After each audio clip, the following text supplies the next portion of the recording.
Chapter 5 ની વાત કરવાના.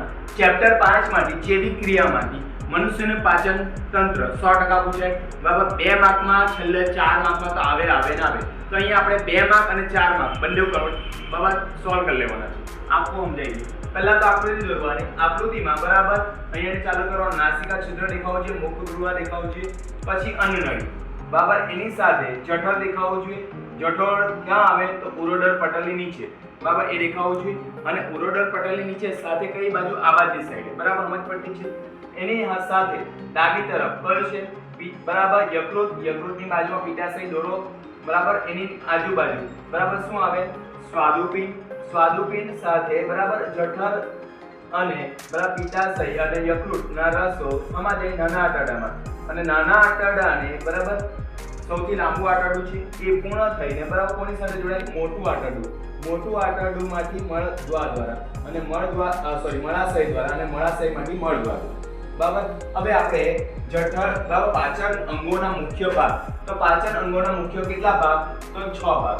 કયા મુખ, અન્નનળી, જઠર બરાબર, નાનું આંતરડું, મોટું આંતરડું અને મળાશય બરાબર. તો પહેલા ભાગની વાત કરો, પાચક અંગો.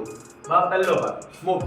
તો ખાવાની શરૂઆત મુખથી થાય છે બાબા. મુખમાં ખોરાકની શરૂઆત થાય છે. તો મુખમાં દાંત, જીભ, લાળ ગ્રંથિ આવેલી છે બરાબર. તો દાંતનું કામ શું છે? કાપવાનું, ચાવવાનું અને દળવાનું. ખોરાકને કાપવાનું, ચાવવાનું અને દળવાનું બરાબર. જીભનું કામ શું છે? તો લાળ ગ્રંથિમાંથી જે લાળ નીકળે છે તેને ખોરાક સાથે ભળવવાનું.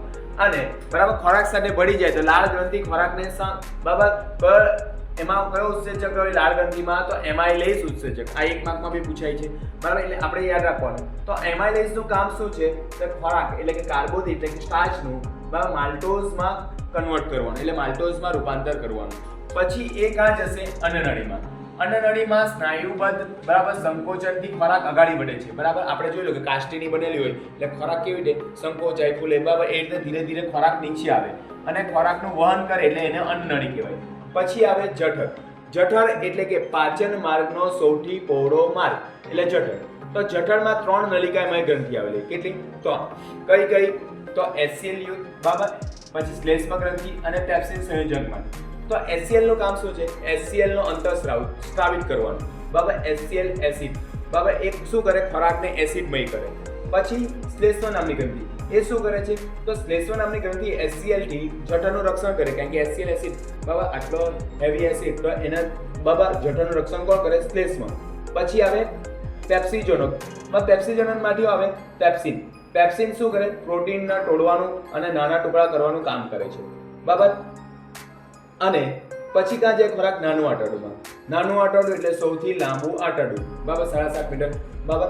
ખોરાકનું સંપૂર્ણ પાચન અહીંયા થાય બરાબર.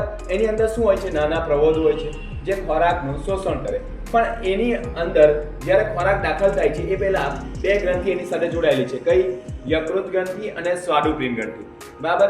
યકૃત ગ્રંથિની વાત કરીએ તો યકૃત ગ્રંથિમાં પિત્ત રસ ઠલવવાનું કામ કરે છે, જે લીલાશ પડતું રંગીન પ્રવાહી છે બરાબર. પિત્ત નો સંગ્રહ પિત્તાશય નામની ગ્રંથિમાં આવે છે. આપણે પિત્તાશય દોર્યું છે આકૃતિમાં બરાબર. અને ખોરાકને આલ્કલાઇન બનાવવાનું કામ કરે છે બરાબર. કયો? પિત્તરસ. અને ચરબીના નાના ગોલકમાં રૂપાંતર કરે છે બરાબર. હવે આવે સ્વાદુપિંડ બરાબર. સ્વાદુપિંડનું કામ શું છે? તો સ્વાદુરસ બરાબર, સ્વાદુરસ આપે છે.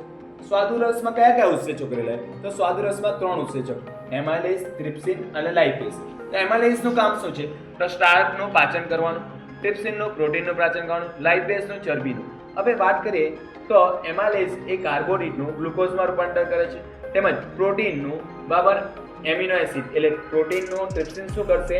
એમિનો એસિડમાં કન્વર્ટ કરશે એટલે કે રૂપાંતર કરશે. અને બરાબર લાઇપેઝ એટલે કે ચરબીનું ફેટી એસિડ અને ગ્લિસરોલમાં રૂપાંતર થાય છે.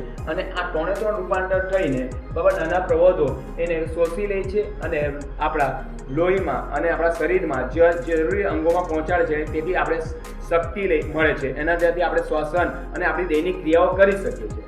પછી બીજું મોટું આંતરડું. મોટું આંતરડું એટલે કે 1.5 મીટર બરાબર. 1.5 એને ક્લોન કહેવાય છે. શું? ક્લોન. તે અર્ધપાચિત ખોરાકમાંથી ખાલી પાણીનું શોષણ કરે છે. શાનું? પાણીનું. વધારે પાણી હોય તેને શોષી લે. હવે શું બચ્યું? ઘન સ્વરૂપે કચરો હવે ઘન સ્વરૂપે કચરો બચ્યો એ મોટું આંતરડું કાં મોકલશે મળાશય. મળાશયમાં શું થશે? મળનો સંગ્રહ કરશે.